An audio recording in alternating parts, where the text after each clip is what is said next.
अश्व दुरापास्त झाला नाही. हा अश्व कुठे गेला एक सारखा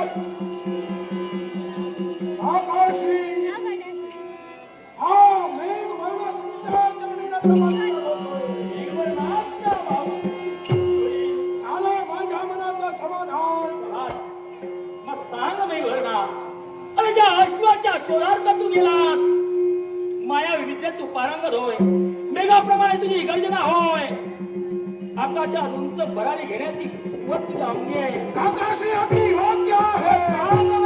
ज्याची मेघाप्रमाणे गर्जना तो था मेघवर्ण होय.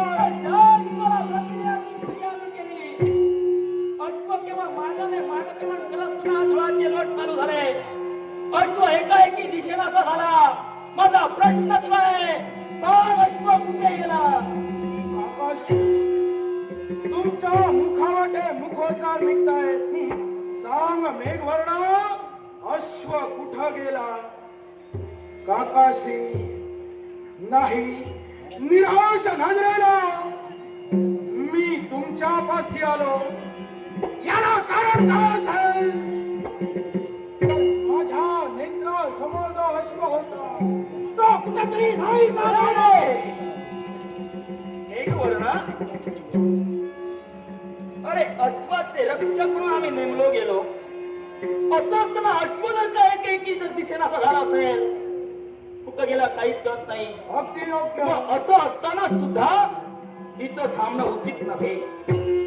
हे कर्तव्य परिपूर्ण करण्यासाठी जी जबाबदारी आम्ही हाती घेतली, पण ते कर्तव्य पार पडत असताना आमच्या आजोबांच्या मुखावाटे निघणारे शब्द जर यदाकदाची पुढील मार्ग जर का तुम्हाला मिळाला नसेल, तर क्षणाच्या निशाला